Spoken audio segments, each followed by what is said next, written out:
All right, we are here for the third anniversary tournament. So, my teammate GC Des provided us some high-res images. We'll be using this and Golf Clash Notebook. We'll be digging them out of all of the courses that they're from. So we got 3 different courses here: Southern Pines, Porthello Cove, and Drumore Links. So let's go dig them out. So starting off, notes for the week. So we'll do this for the lesson stuff. If you watched, I posted some videos for lessons. So we've got wind ring numbers for our clubs. We've got bags set up. Now we're going to set up bags for our tournament and go through all of the holes. So the first hole is going to be at Southern Pines, and it's hole 6. Let's see here, Southern Pines, hole 6. Let's go look at it. Southern Pines, hole number 6. Figure out how to play this game. All right, Southern Pines, hole 6. I set up a playlist and YouTube and has all of the videos here. Let me turn the volume down. I want to scroll through so that we can see the hole here. Once we get out on it.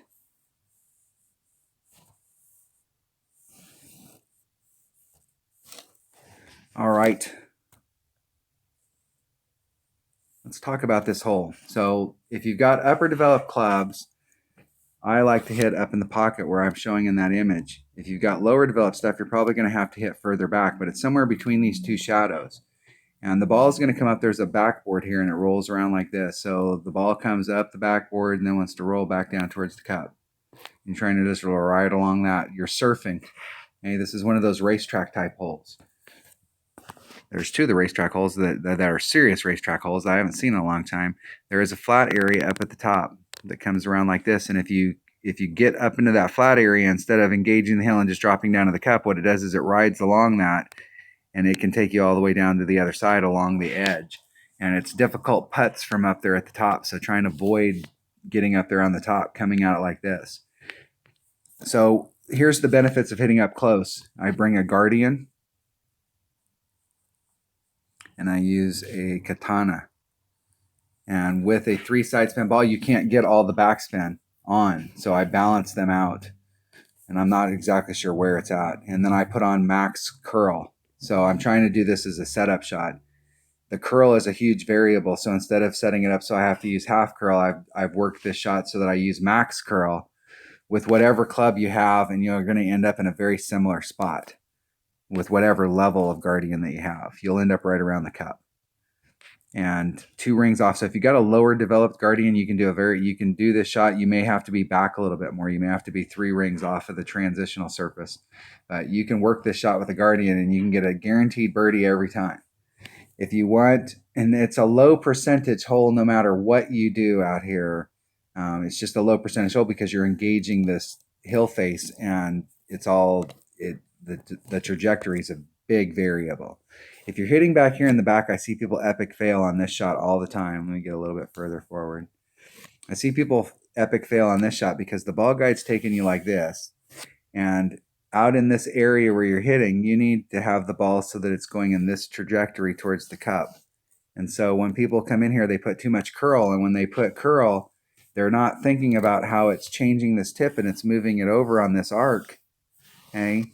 And so you put all that curl on there, and now you just put all of this stuff right here into play. And you'll see people clip the rough here, or they'll clip the sand, or they'll clip the rough on the other side and end up caught up in it. Sometimes they'll bleed off and they'll be on the fringe right here in front. And they've got a pretty decent shot to get on, but it's way common for people to get caught up. I see people pinch themselves up against this transitional surface all the time because what they're trying to do is they're trying to take the ball guides going like this. And they're trying to get that ball guide as close to the hole so that the angle here, they think that the angle here is going to be easier. You just put more of it into play. This is the only window that you have is way up here, and you're trying to do the curl from down here. So the curl comes in on your shot, and it's going like this. You're trying to put it into the sand. If you want to do a curl shot to the right, you have to give enough room for that shot to for that curl to engage. And in order to do that, you need to get further to the left. So if you watch me play on a regular basis, I'm 2 rings off whenever I'm doing a pretty straightforward shot. But whenever I add curl and I'm doing curl, I always try and be 3 rings off of any transitional surface, because I want to pull myself to the left so that my ball is hitting out here and I'm giving myself more room at the top to clear. If I was going to be back here doing a max curl shot with my club, I would probably start off over here and pull the ball this way, to set it up, because I want to give myself all this room for my curl to become effective.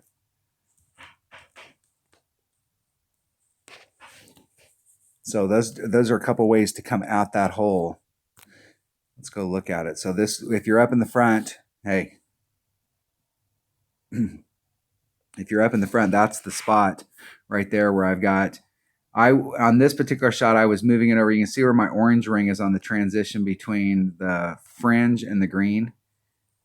And right here, I'm about 3/4 of my blue ring off on the transition between the fairway and the rough. What I'm doing on this for adjustment, like if I end up to the left or the right of the hole, I'm setting that up like I'm working somewhere between the outside edge of the blue ring.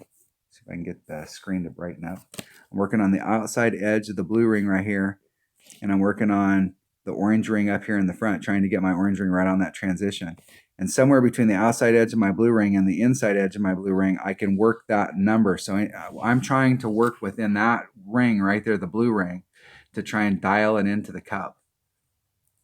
So where I set it up, I set it up in that spot depending on where I'm at. Like here I was trying the 3/4 of my blue ring in the fairway and 1/4 of it in the rough to see if that would dial me up closer to the hole.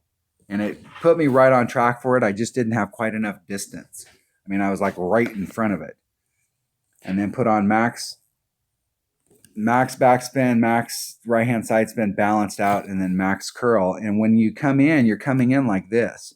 So you're engaging this hill and then it's rolling off towards the cup. I'm in front of all of these traps. These traps aren't even into play. I don't ever get caught up in the trap because I'm up close. But doing a backspin shot's usually a low percentage, but on this hole is a low percentage hole to begin with because it's a racetrack hole. So if you're doing that up close shot, it's a lot safer and you don't have to get in it. But I'm going to keep my options open this week, because if there's a rough bump up here or some other shot to take on this that turns this into a higher percentage par 3, I'm gonna watch my teammates play this week, and I'm gonna try some different shots on it, because it would be nice if we could get this hole dialed in and make it a much higher percentage par 3. All right, what's hole number 2? Hole number 2 is Southern Pines, hole number 3. Southern Pines, hole number 3. All right, this par 4. I'm going to play this par 4 on the white side this time. And I've been playing the last 2 or 3 tournaments. I played the black line. Well, the blue line really is what I'm playing. But I'm playing it from way up here at the front. But this week I'm going to play the white line only. And so here's the deal. If you bring out a big enough power ball and a big enough club, and I think with the new extra mile 9 with the extra topspin it has, that I can start off on this side with no overpower and bleed up, and with the extra topspin that I have, if you're past this shadow, if you're on this side of the shadow, you're in short iron range. So if I draw a line from here to the edge of that shadow and then I draw the arc, for like what the swing would be. So if I'm inside that arc, I'm in short iron range. So there's a very small little window out here for short iron. That whether or not I could get enough forward distance on this side to get on the inside of that arc so that I could come out with short iron, I'm not sure. More than likely, in the past, this has always been a long iron shot, and I have a new addition to my bag, which is the Grizzly. Since the last time this hole was in a tournament, they buffed the Grizzly. And so now I have a 100% long iron to come in on this shot. And the benefit of being over on this side is this is just a flat up area. Here's the pin, and here's where you're at, and it's just a straight shot. So you can come at it with a little finesse. You can put on a little bit of backspin or a little bit of topspin, and you can finesse that ball to the cup with a controlled shot. If you come over here on the blue line, what you're really trying to achieve is up in this area right here. And you can do it with an extra mile 8 and a Kingmaker. You can do it with an extra mile. With an extra mile 6 or 7, you're going to end up more in the shadow or right on this side, and you're going to be in your long iron range. So if you're on this side, short iron, down here, long iron, it's not a big deal. If you got lower developed stuff, short iron, definitely bring. If you've got an upper, if your claw has more accuracy and more ball guide, accuracy first, ball guide second, bring your thorn. If not, bring your claw. If you're in long iron range, you're going to be with your Saturn. You want whatever long iron you have that has the most. So if you've got upper developed clubs and you've got some of those epics that have lots of backspin, whatever club you have the best backspin that has the best accuracy. If you're hitting to this lower shot, I would bring a machete because more than likely you get caught in the rough up here. I have gotten caught in the rough down here. Total epic failed. Pinch that shot, the drive shot, because it's a max overpower drive shot, trying to bring it around, and ended up clipping this rough. This is an exception rather than the rule. So I'm gonna continue to bring my machete, even though having the machete in my bag when I shot this hurt. I wish that I would have had a Nirvana. But normally you'll be failing up front. I would, if I'm shooting this forward shot, leave a Spitfire in my bag because more than likely if you get caught in the sand, it's going to be down here and you're going to wish you had a Spitfire, just like you wish you had a Nirvana. You can get on with a Spitfire from down here. And these short up shots, it's very unlikely you'll end up in the sand, but if you did, you can get it done with a Spitfire. So if you're on the lower shot, backspin stuff. This black line, you really have to get more up into this area to make this super effective, because if you get out here too far, in order to get around the bend here, you'd have to put a lot of curl on it, and depending on where your lie is out here, you could end up putting these trees into play. So you want to be in front of those trees with your second shot. That would be ideal, because then you can come right at it. Backspin. This shot over here, you're trying to get further up so that you're having this straight in shot that we talked about that you get on the white line, so that you can come into this area, and if you bring a side spin ball, you could cover that gap with side spin, so you wouldn't have to put curl on it. If you have to put curl on your shot, it's going to diminish it. So if we can take an APOC and do the shot for the blue shot from the tee, we're facing off in this direction. And the wind in the last tournament, I think, was blowing this way. So trying to give yourself enough room out here so that when you hit, your first bounce hits, by the time your first bounce comes into play, your trajectory for the curl is on track. And trying to get it up here in these trees with an APOC 4, you'd have a better shot than down here, because from right here, you can come at it with a maybe your Hornet, maybe your Grizzly from up here, and you just want to bring a really big side spin ball, so that you could, if you ended up in this area, you could cover that gap and get pointed back at the cup without having to use any curl. But I'm going to explore the white shot all week this week, because I think the deal is that in a course of 100 times, we're going to get that shot more than we would get the other shot. All right, that was hole number 3. Hole number 3 at Southern Pines. That's hole number 2 of the third anniversary tournament. Hole number 3 of the third anniversary tournament is Southern Pines. Hole number 4.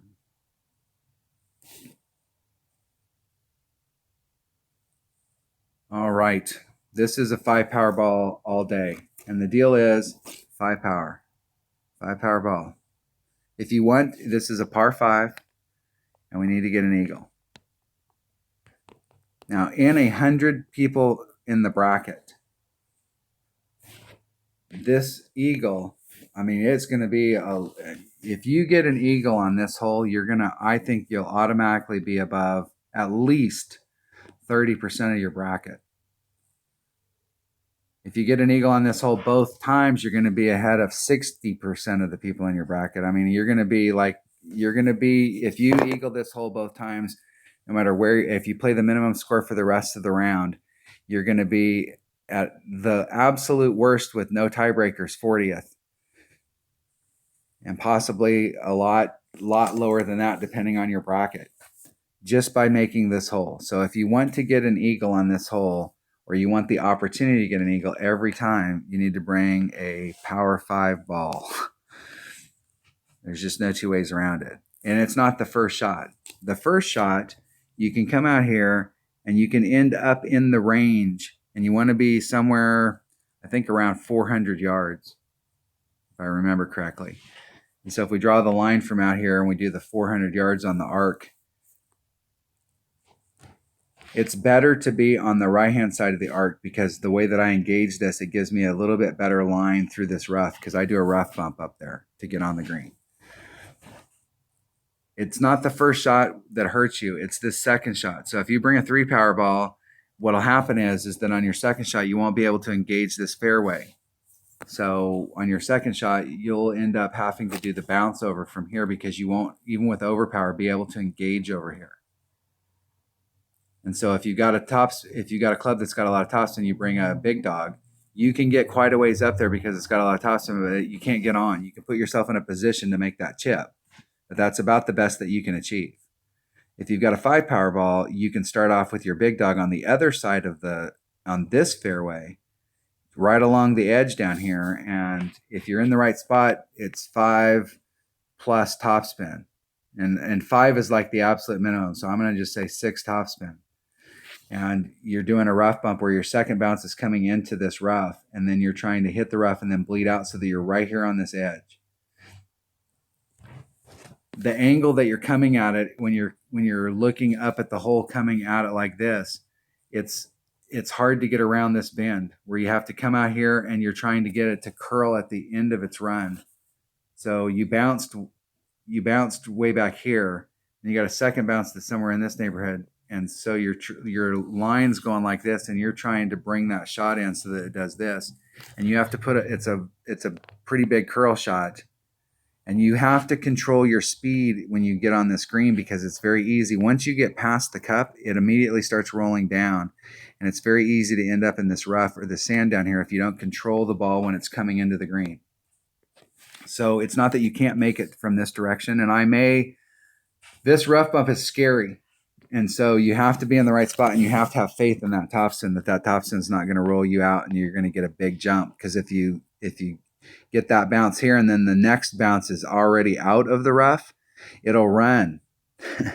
And you can end up in the sand down here. So yeah, either way, it's a tricky shot coming in, but I have been doing the rough bump, and I'm going to explore that some more with the Power 5. But when you're back here with the Power 5 ball and you're doing the drive, you can get more distance, and it's really important that think about how your ball goes. Here's where you're at on the tee box, and here's your first bounce. And this is with a 3-power. And you hit, that's the maximum distance that it'll hit. And then if you're in the maximum distance here, then the second shot's going to be in its maximum distance. So when you pull in, like if you're not up at, here's the red line, and you pull past the back behind the red line a little bit to give yourself a little bit of breathing room, and you're not right up against that red line and you're short shooting it, I mean, each successive bounce, number one, this first bounce from here over to here, this bounce is going to be shorter. So that means that you have a better chance of clipping, especially on the left-hand side, because you have to hit it farther if you hit the ball to the left, you have to hit it farther. You'd think that you want to come at it right here in the middle where it's narrow. You actually want to come in at an angle like this, so you're hitting it right where it's starting to bend up. Because on the other side, you're hitting it like this so that you're bleeding out, and you're trying to shorten the distance to the cup. Your real goal is to get into these shadows, but it's super tough. If you're an expert and you have super high winds, you could get over there. But and rookie, getting out here to 400 yards, we're in front of those shadows. The closer you can get down here to the bottom, the better your shot is to the cup. The straighter in it is. The more you get over here, the more you have to put curl on it in order to get it around that sand trap. So if you're out into this area right here at 400 yards, you got to go around it like this. So you've almost, in my opinion, because you have to put this curl on here, you've lengthened the hole up.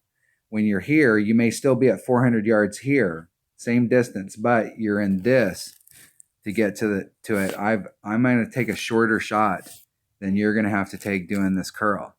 So 400 yards to the right is better than 400 yards to the left. Trying to get out into this area, but to get out into that area of the 5-power ball, back to what I was talking about with the red line, you want to be, when you're on your drive, as close to or up against the red line when you start doing whatever it is you're doing. You want to give yourself, to set this shot up so that I can get to that red line, because with a 5-power ball, my red line's somewhere like in this, coming from the tee box. I'm going to ride this ridge, ride this transition between the fairway and the rough until I get up there to the point where I'm in that triangle, where if I go any farther up that, I'm pushing into red line. I'm pushing into the red line, but I'm at the red line right at that spot. And then I'm going to come over and give myself my wind adjustment. And I want to be as close, I want to be up against that red line so that because I'm trying to come at it like this. And so I've got to make sure that this bounce here can make it over this rough area. But it puts me in trajectory to bleed me off right down here into this area on this trajectory. Because I want to give myself that great shot coming into the cup, but push up against that red line. Get every single bit of the distance that ball can give you. We want to try and set this shot up so that we don't have to do any overpower. And we definitely want to do a 10% wind adjustment. And we definitely want to be a couple rings off of every transitional surface, because it carries farther down here. It's downhill, number one. And number two, this type of terrain goes like this. So if we're on here's the sand, and then it goes to the rough, and then you're up on the fairway. And so it rolls off. It's not like it's just flat and the fairway ends and the green's on one side and the fairway's on one side and the rough's on the other. Here it rolls off. So once you get off of the fairway, you're going into the rough. And so it carries a little bit farther down here in the bottom. So if you pinch it, like here's where the rough starts, and you pinch it right up against it, you're already going downhill.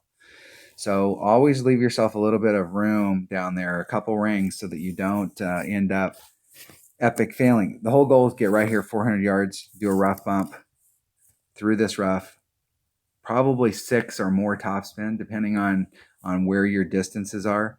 And it'll bleed you off right on here on the other side. And then you can either do a chip or a putt to get on. It's better, in my opinion, to have to do the chip. And then that's going to be either Firefly or my Rapier, one of the two. All right, that was hole number 3. Hole number 4. Hole number 4. Porthello Cove. I already got Porthello Coves up here. Hey. Porthello Cove. And we're on hole number 2. All right. I'm going to keep my options open on all these par 3s this week, because I demoed, and in the playlist there's a shot in here that will guarantee you an absolute that you will get a birdie on this hole every single time, and you will get some hole-in-ones, but it's not a high. This isn't one of those high percentage holes in the past that I've been on, and this hillside right here is a lot steeper than you think, and this little divot, I'm trying to get right to the bottom of that. But when I went back and watched the videos when I set up the playlist, and I was watching on this hole, and I hit the hillside. And so what's happening to me on this hole is there's always that little variable down at the end. And that little variable, if you're hitting on flat surface, is a lot easier to work out than when you're hitting on a hillside. So if I hit it a little bit to one side or the other, it's going to wiggle the tail, and I'm going to always be just a little off, and every now and then just catch it right. So I'm going to change. I'm going to change how I do this hole. I'm not interested in these islands, because I'm not interested in putting sand, rough into play when I have a shot right here that's straight in, and I don't have to put any of that stuff into play. And this island right here doesn't appeal to me either, because I'm doing the same thing. But what I am interested in is exploring a rough bump this week and see if there's a rough bump that we can do on this. And it's all going to be dependent on the wind. So if we have a pure side wind blowing right or left, either direction, and we make a bad wind adjustment, we're just off to the left or the right, and the wind's going left or right. And so that means we're going to end up on the green just to the left or the right. Not a big deal. Take your putt, get your birdie, go home. But if the wind is blowing tailwind, I'd probably still be interested in doing it, but I don't want to have to. You definitely want to bring the lowest wind ball that you can, so that you wouldn't have to do adjustments over the sand. So anytime your ring set, here's your bullseye. Here's your gold ring, yellow ring, whatever that is, and then the orange ring. So we got the gold ring, the orange ring, and the blue ring. So when you set your bullseye, your very center part up here in this rough, and then you get that center part over the sand, the ball is affected different by wind once you get that over the sand, and you have to allow for it. You have to correct for it because it's gonna react different. So anytime I'm doing backspin, if I don't have to get into the sand, especially when the sand drops off and it's like rough and then it's sand and then there's this transitional area, the rings will get warped. So you've got one ring that's like this, and then the ring that's in the sand is warped here, and it's bigger at the bottom because it's warped. So whenever you're in that spot, you want to not pull it all the way to this line because the ring's warped. You want to imagine in your mind's eye what it looks like up here, and you'd only pull it back to there. That'd be a ring. And so you can get into those situations when you're doing this. If we have a tailwind and we have to make those adjustments, that lowers the chances on this hole because you're having to deal with sand now. So it'll just depend on how big the tailwind was. If we had a tailwind, if we have a headwind, I'm not interested. Well, I'm not interested on a lot of these holes of doing rough bumps and headwind because the deal with the headwind is some of these holes you have to make an extra adjustment, like a ring. Like you make your normal wind adjustment and then you push it forward one full ring. Or you make an 80% wind adjustment, or you do some big deal so that you're working that in. There is one of the holes in the Oasis that I make a huge wind adjustment on because especially if it's in headwind, because it has this type of deal. But I turned a hole that wasn't very good using a rough bump into a hole that I can get a hole in one on almost not every time, but I have a serious shot of getting a hole in one every time. And I'd like to turn this type of hole into it because it seems like there is a rough bump that we could do out here and maybe avoid this hill altogether. Here's the big problem. Let me go to this. I have a picture of this hole. This is a hole I really want to work on this week because I think that some of these par threes are definitely hole in oneable. Where is that picture? Screenshots, record master. Yeah. Where's it at? There we go. And it is either one of these holes will work. Shots will work. So this is coming at it from the green. If you're trying to take the shot that works, sniper. Blue ring off this transitional surface between the fairway and the rough. I've got I believe I brought what did I bring on this? Sniper. I don't even know which hole this is. Sniper and a katana. 3 rings off. Maximum right hand side spin. About 3 backspin. And going right at the hole. But you can see where I'm landing down here in this landing zone that I'm a little bit on the hill. The problem that I may see with the rough bump is that where the rough bump is at down in this area, coming into the cup, we've got to go through these moguls. And there's another one right here, and you can see where this second landing zone is. Once you try and weave that over to the hole, you're right here, you're in another divot. So trying to set it up so that I'm either further forward with more backspin so that my first bounce is on flat ground here and my second bounce is in front of this, so my second bounce is on flat ground. And then my third bounce is over these moguls so that I never engage the moguls whatsoever is the goal, or to try and take some of these moguls out that's on the screen. So I think even with a rough bump here, we might have a hard time getting it up to the cup because of these moguls. If we're trying to finesse it up, that there's always going to be some variance because on how it reacts when it hits those moguls, it'll come out the other end in a different trajectory. But this is definitely a hole that I'm going to change up or look at what I can do on this to try and increase my odds of getting hole in one because I get some, but I feel like I should get more because I'm always really close. Real close. Okay, hole number, whoa. What hole are we on here?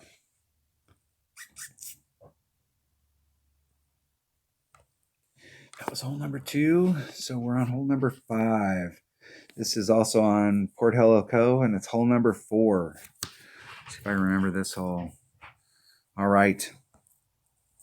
Drive. If you're in one-on-one play, you can, and if you have a Saturn in your bag, you can lay up out here and just try and do it. If you carry a machete and you've got lower developed clubs, you're going to love this hole because you can hit it as hard as you can. Just make sure you don't get caught up down here. Hit it as hard as you can, and anywhere out here in the rough works.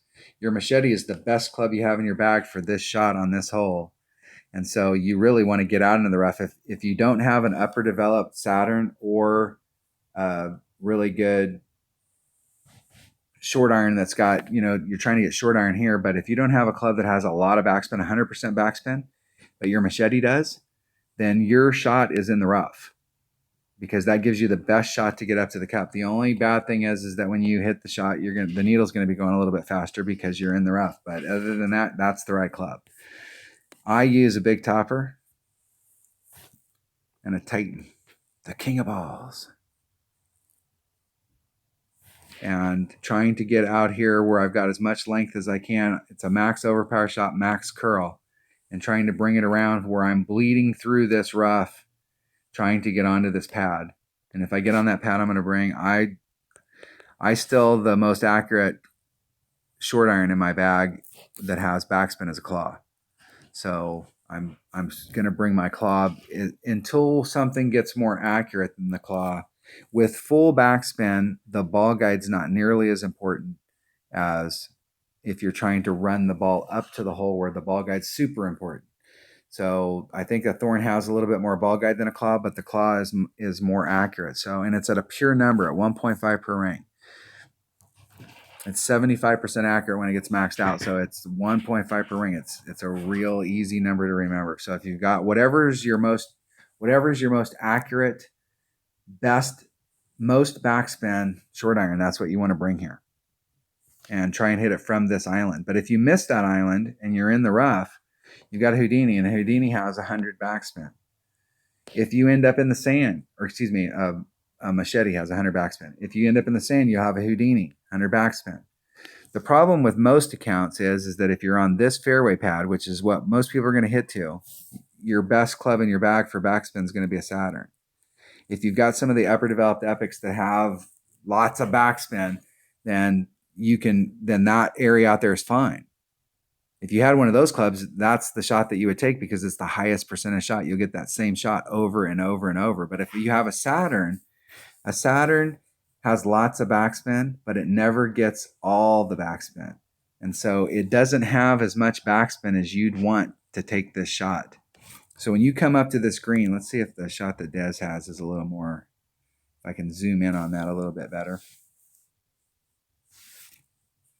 Kings of Golf.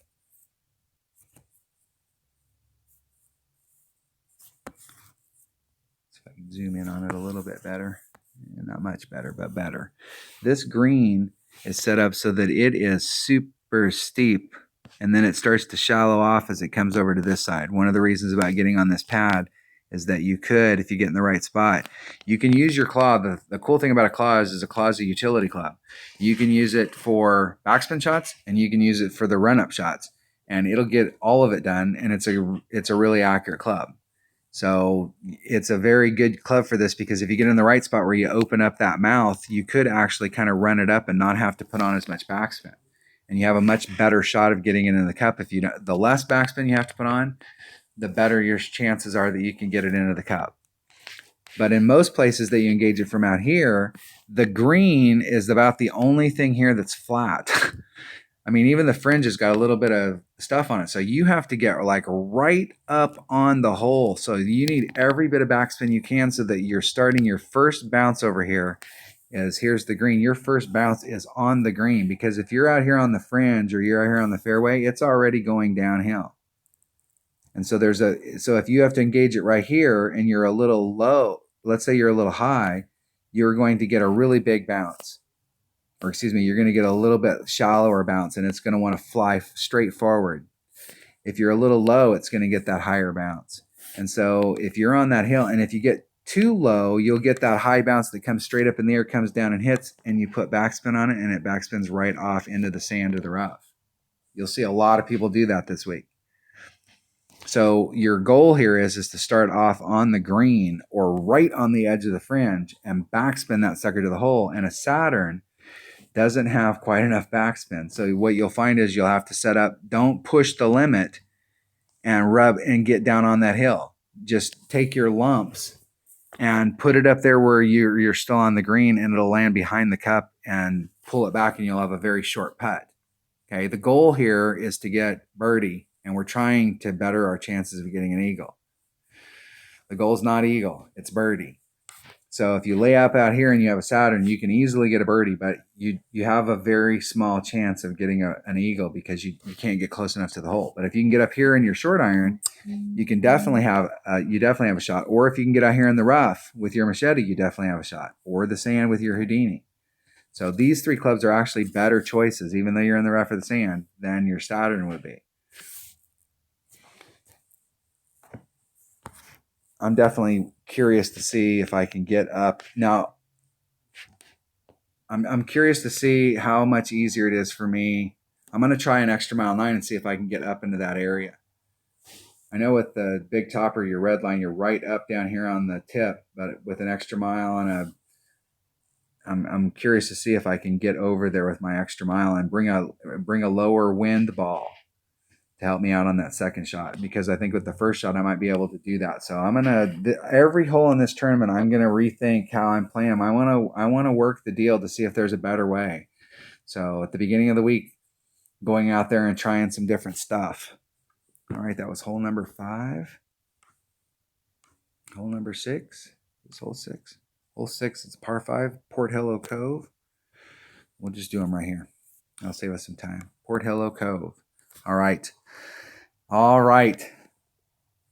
This hole right here. I love to get this hole in one-on-one because the mass majority of the times in one-on-one, if we draw a straight line from the tee box to the pin, okay, you're obviously not going on that line. Okay? The mass majority of times I see people come out to this hole and they tee off. They tee off to right here. And that's almost like a woohoo moment because they just gave me a free shot. Because they're not going to be able to get on from there to the green unless they brought a monster ball and they hit this shot right. And what's even better is most of the people I see come out here, they hit that shot wrong. They're doing the straight shot like this. And so they're ending up out in this area and the sand's in play. I wouldn't want to even deal with that sand. I would start it up so that I curl it to try and get the ball to pick up more distance this way. I want it more forward working distance. Over here, you left a bunch of distance on the table. So trying to get up into this area is, if you're over here, is much better than getting over here.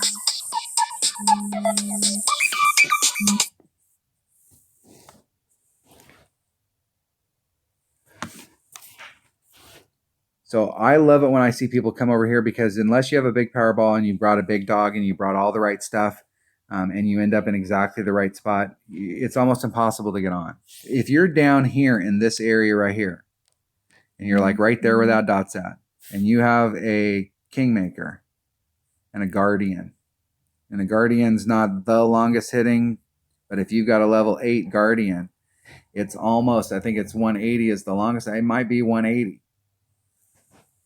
And even before that, it's like 175 if you got a mid club level. Your red line with a 3 power ball is right here.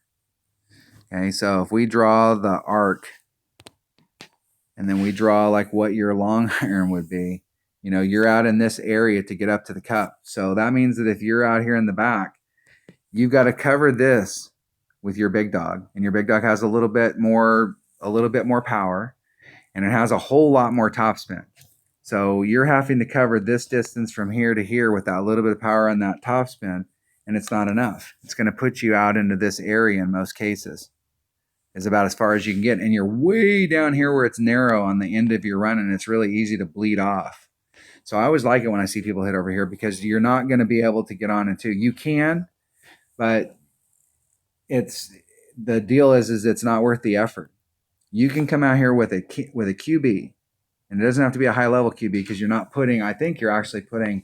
You may be putting a little bit of backspin, maybe a little bit of topspin. It's going to be very dependent on the club that you have. And you're trying to bring the ball around so that you're coming out into this area, landing right there. And you don't have to push the limit. It's not worth pushing the limit. If you come into this area right here with a Marlin and you're in one-on-one play, so you come out here and you land into this zone right here with a Marlin in one-on-one play, and you have a big dog in your bag. And in my one-on-one play, I play this with a big topper and a big dog because the big topper's got the curl and the ball guide to lead me over here. And then my secondary club is a big dog. my red line is going to be somewhere out in this neighborhood. So I'll have to ride along the red line until I finally engage the fairway. So this is the spot. And then I'll come out here and I'll put on backspin, side spin, and maximum curl. And a big dog has a ton of curl. And if you put that backspin on it, the second that it hits the fairway out here, that backspin engages. And if you've got right hand side spin and right hand curl on the ball takes a massive jump to the right and gets you started in this direction. So you came in at it from this spot right here and you were coming in out like this, and the backspin hit here and jerked it to the right and helps out your cause. You'll end up right out here in front with a marlin, and you'll get an eagle on this hole often. If you come out here into this spot with a kingmaker, and we're using the kingmaker to help cut the wind down on the second side, we're in this spot right here, and you've got a big dog, your red line's somewhere right up in this neighborhood. And so you've got this little area down here that you can ride the red line until you're in the clear. Let's zoom in on that a little. Maybe. So you're up in this area right here, and you're riding along this transitional line, and your red line's somewhere up in this area. So you're going to pull it off so you're a couple rings off of this transitional surface. And you've got to, that way you could hit it great to the left or the right and it won't matter. So your ball guide's going to be going from here, and you're going to be off in like this trajectory. You're going to be off the cup. And so what I'm looking for is I'm going to put on max backspin. I'm going to put on max right-hand side spin, max curl, and I'm trying to land out on this line and just bring it back to the cup. So when I'm looking at my ball, I'm like, how much backspin do you put on? I'm going to look at it from the side. So here's the green, here's the flagpole, and we're coming in and out like this. And so I'm looking for the end of my ball guide out here, somewhere on this arc, where it's at the same level. If I move the ball over, it's at the same level as the cup. So I may put on all of the backspin, but all of the backspin might bring me in front of the cup. So I may have to put some of that backspin back in, or take some of that backspin out in order to lengthen out the ball guide, so that my tail on my ball guide on the arc is going right where the cup is. And then when I put on that side spin and curl, it goes to the cup. But the deal is that it's a low percentage shot that I'll get it in, but it'll end up right off, right on, right there in the cup. I mean, it will be right there every time. The goal here is not to get the Albie. The goal here is to get an eagle every single time, and give yourself a shot at the Albie. And that's exactly what you'll get here. You can get right into that window, and if you backspin, side spin, curl it onto the cup, it'll go right onto the cup every single time. And it's super easy with a 3-power ball. So I always like it when my opponents bring out 4 and 5 power balls and they go over here. If you bring out a 5-power ball over here, then you got a shot. Because now you've made your big dog so that your red line's way forward, and you have a shot with a big dog, especially if you're up here at the front. You know, if you're up in this area. If you end up back here, you got a worse shot. You want to be up here, and if you have a 5-power ball, you could make it, but you can get up here with a kingmaker and a 3-power ball. If you have a lower developed guardian, you may have to bring a 4-power ball, or you're just going to have to, the goal's not Albie, the goal's eagle. Instead of your red line being up here, your red line's going to be here, so you're going to have to start that off over here. You won't need to use as much backspin. You'll use like maybe half or 3/4 backspin, and you'll put side spin and curl on it, and it'll bring it back, and you'll end up right off on the fringe, or you'll end up bleeding up towards the cup. This is a very easy hole to get an eagle on, and there's a lot of people out there who do not play this layup shot here because they're looking at all of this stuff here and they're going, well, there's fairway right here, and I can just run down that fairway. That's a nice, easy, straight shot.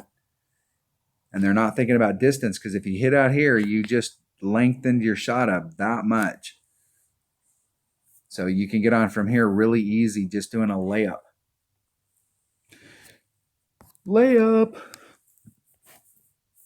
All right, that was hole number 6, par 5, Porthello Cove, and that's hole number 2 in the Porthello Cove actual course. Hole number 5 is Porthello Cove, hole number 4. Is that right? Par 4.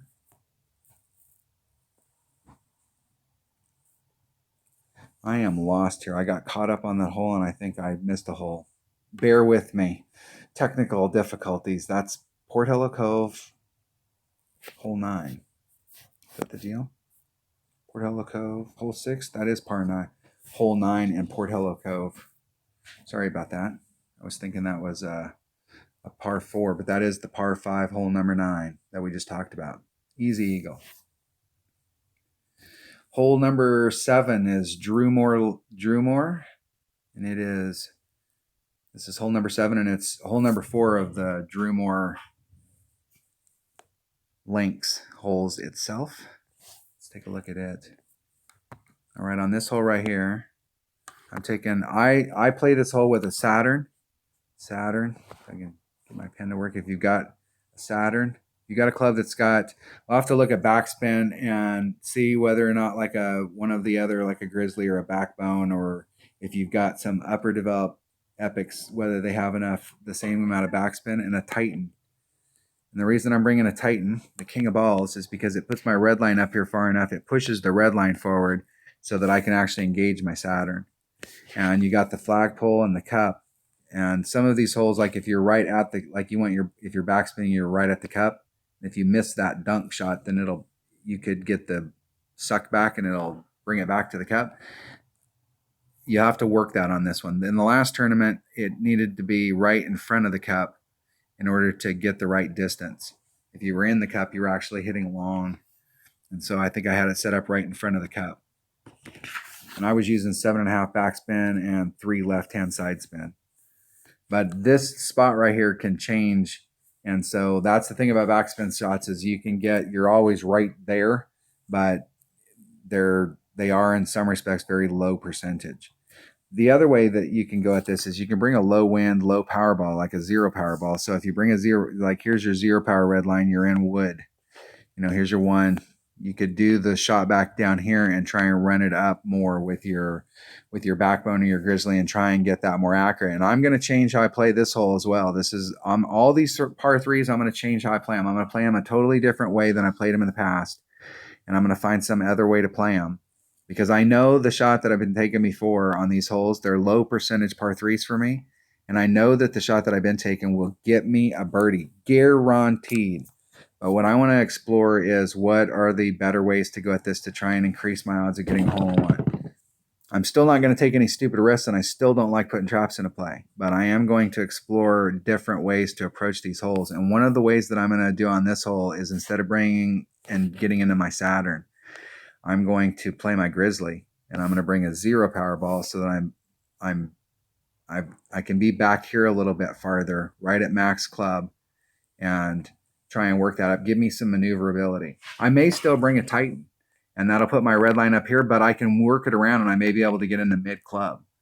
And I may have a little more flexibility, because if I bring a 0 power ball, my red line's going to be back, so that the only shot I have is that forward shot. But I may find that if I bring a 3 power ball that may be in the mid club, that's the shot to take. So I'm not sure which ball I'm going to bring or what I'm going to do, but I'm going to make some change on this hole this week for sure.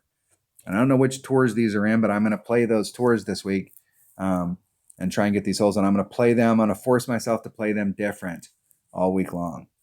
You can bounce off of this, but I am definitely not a fan. Somebody else out there will demo that shot for you, I'm sure, because I'm not a fan of putting rough sand into play.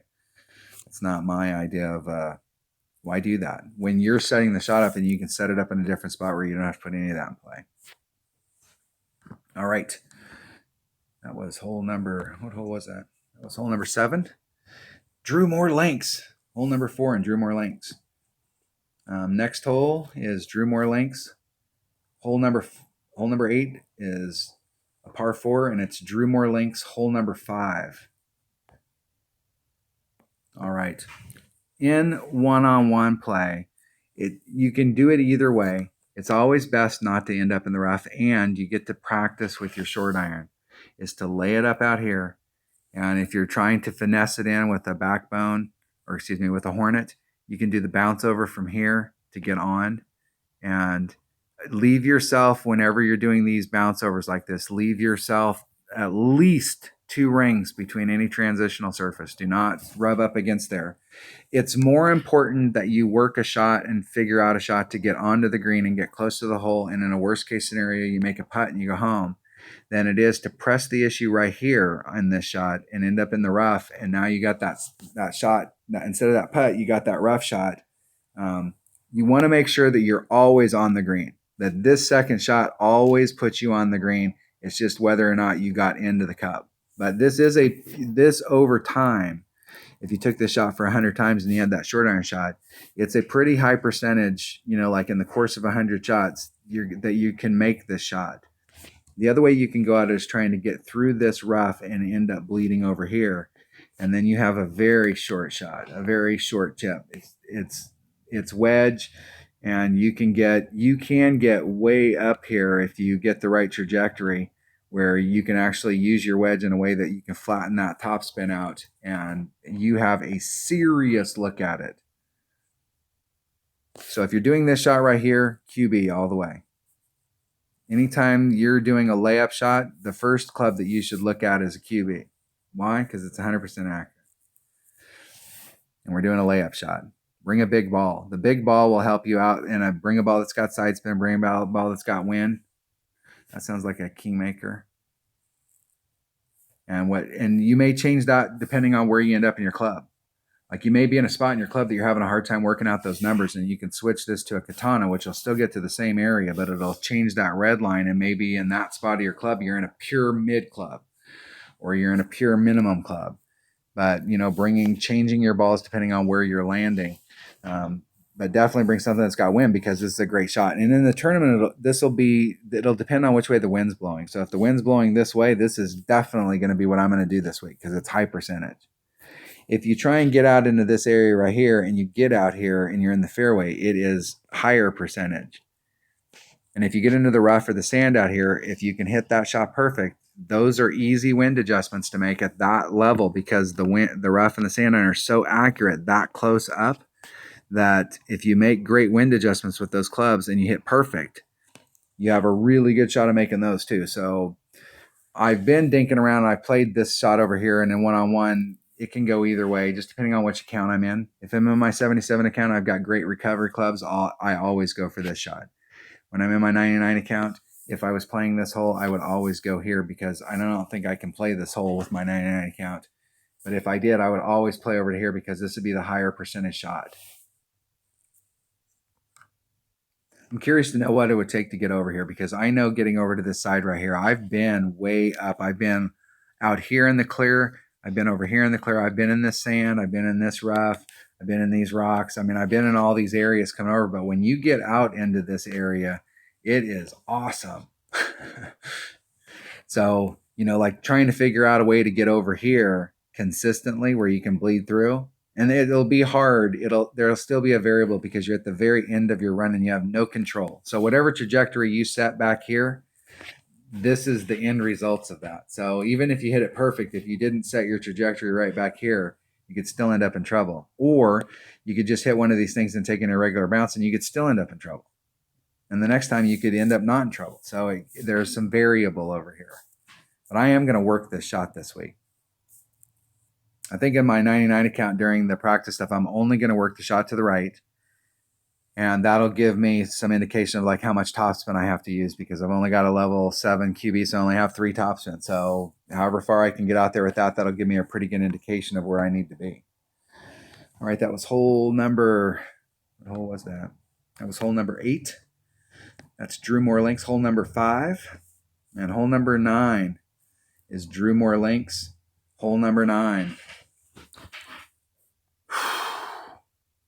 I was hoping that this tournament right here, going through my playlists and watching the holes that were in this tournament is like they went through and went, let's go through Odd Ott's playlist and find all of the tournaments that he was in contention, and Epic failed on one hole and lost the tournament. Let's put all those holes in one tournament. And that's exactly what this tournament feels like. And this one right here being the hardest hit.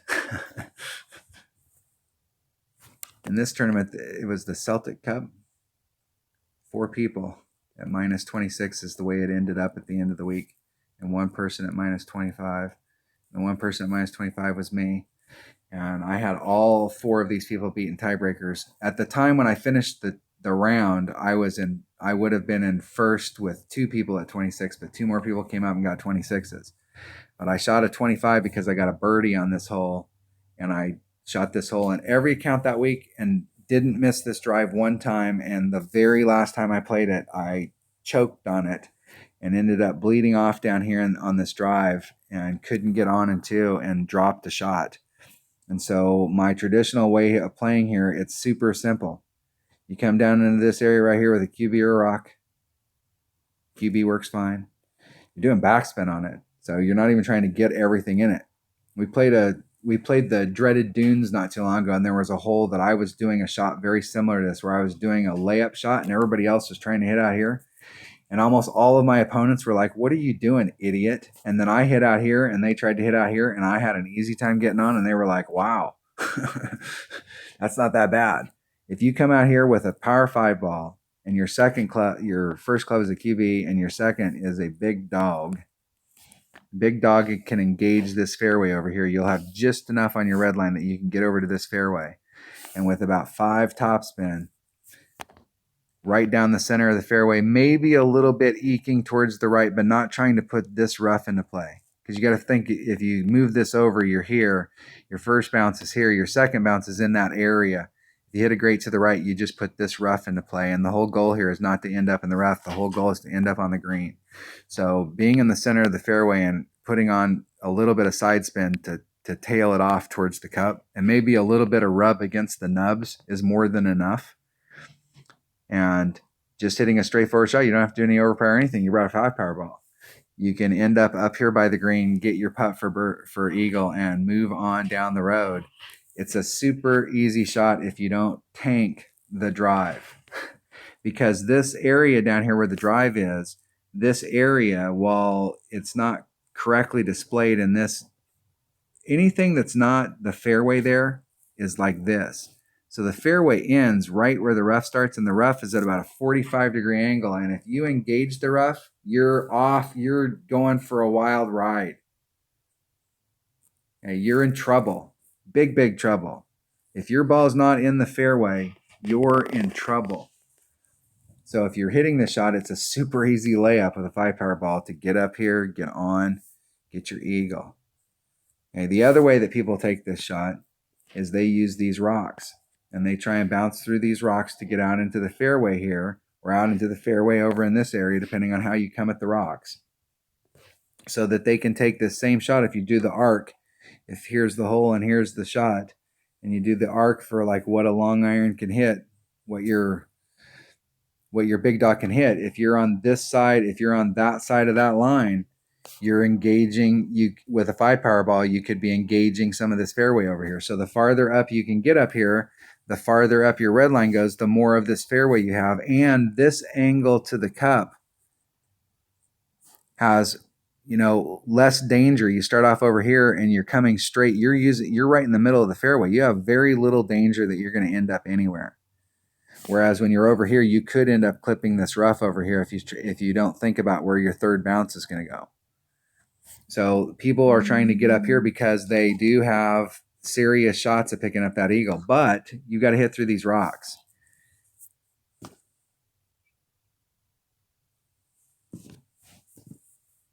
Hold on one second. Freaking spammers.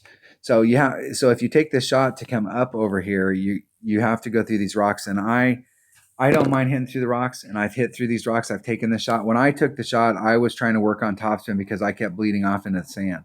I was actually making it through the rocks. The first couple times I got caught up in the rough, and then because I made some adjustment, and then I made max adjustments to see like where I'd end up on the other side, and I was ending up in these rocks. You can come at this with, obviously, if you've got something with curl, apocalypse, an extra mile, something that you can try and get farther out into here, so that if when you engage and it bleeds out of the rocks, you've got more distance.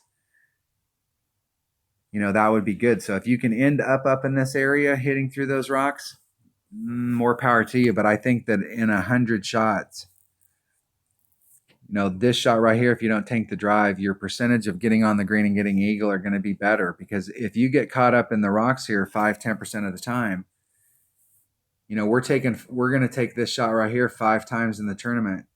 And if it's a quarter of the time that you end up in the rough, that means one of those 5. And if it was in the weekend round, that's a killer. I don't know if I like that. We have some clubs out there, though. If you look at where red line is, with a 5 power ball, I'm short shooting this. I'm not using nearly as much of my 5 power ball as I could. So, your red line with a 5 power ball is probably it's got to be somewhere out in that area, on the arc, maybe even a little bit farther up. So if you do where the red line is for the club, for the big dog, you only have to get out into this area. And I think with like a level 8 rock, level 4, level 5 apocalypse, level 3 apocalypse, an extra mile 9, that you could make this swing. One of those clubs has got to have enough, like the rock's weakness is topspin. So you may be able to make the swing because it's got the most curl of all of them. The apocalypse is right there, but it doesn't have the topspin. The apocalypse is probably be the better choice to try and come out from here and not necessarily doing a max overpower hook shot from the tee box, where you're coming out from the tee box and you're doing you're trying to max overpower hook it over here, but just trying to come out into this area and doing a normal no overpower curl shot, where you started off your line here so that you really gave it enough room for all of its curl to come into play, that you could end up out here in a pretty good spot that would actually be closer to the hole than this spot. And you left yourself tons of room. There's nothing for you to bleed off into if you get the right trajectory. And you can use all of your club. I'm going to explore this shot this week, because if we can get out here into the same area out here, it's not that I mind this. If this doesn't work out, I will go back to this shot. But I did epic fail this the last time I played it. Epic failed it. But you have a nice shot if you can get out into that area. All right. Let's think about what our minimum score is going to be. It should be, I don't think there was any of those holes in there that like jumped out, like you have to get on in one and get your eagle, or your albie. So, most of these tournaments we start with -12 as the minimum score. So you're trying to get eagles on the par 5s, birdies on the par 4s, birdies on the par 3s, so -12. And then we'll go up from there. There is a lot of holes in here that present opportunities to pick up shots. It seemed like all 3 of the par 3s are kind of lower percentage par 3s. They're not the highest percentage ones out there, but there are several of them that do present some serious opportunities. And I'm really going to, on the par 3s this week, I'm going to try and find the first par 3, the older one. I'm probably going to do the same shot on it because it's a racetrack hole, and it's just difficult on those types of holes to get anywhere consistent where you can get a hole in one on a regular basis. But the other 2 ones, the 2 newer ones, the one from Porthello Cove and the one from Drumore Links, I think those 2 can be worked. I think there's rough bumps, so there's something that we can do on those holes that will give us a better opportunity to pick those shots up. The par 5s, I think all of the par 5s here, they're long shots coming in for that albie. So this one here being a long shot coming in, you don't have a lot of control over it. You're going to have to bring out a big wood. If you hit from over here and you get into the right spot, you may be able to bring out a sniper. And if you can bring out a sniper, you will definitely, if you could get up here in your sniper range, you could definitely increase your odds that you could make this hole, because the sniper's got so much more ball guide. When they start selling power 6 balls, you could probably get over there with a power 6 ball and a sniper. I don't think there's enough room on this tip that you could get deep enough into the tip so that on the other end that you would be in your sniper without having to do some kind of overpower. It would be close, because when the sniper is fully developed, it's what, like 172, 170, somewhere in that neighborhood, and a big dog is 180. So that 8 yards there, you don't have a lot of room with your big dog down here. You got just a little window that you can engage your big dog. I think with your sniper, you would have to apply some overpower in order to get up there. And the deal is that you could still easily get up there probably, but you're not really increasing your odds that you're going to pick up the albie because you're having to do the overpower. If you could be over here doing it, I think you have a good shot. That's that middle par four. That shot right there is, or par five, is a shot that most people are going to have a hard time just getting eagle. And there is a super easy way to get eagle, even with a marlin like that. I hopefully I can get that hole with my practice account. I'll do it with a marlin just to show you what it looks like with a marlin and big dog. All right, minus 12, minus 24, minus 24. We're back on that track again. That's what we're looking for this week. So goal number one, your first practice deal is just to go out there and play the holes and figure out what driver and what ball you want to use so that you end up in a consistent spot. And then you can start looking in your bag as far as like okay, this is where I'm ending up on a regular basis. And what's the best club for that next shot? Like, what's the best club in my bag? And your bag is going to be different than somebody else's. Your bag, a Kingfisher may be the best bag. And in somebody else's bag, they may have a Falcon because they have, or a B52, or they have some club that they got, because we all get clubs at different levels.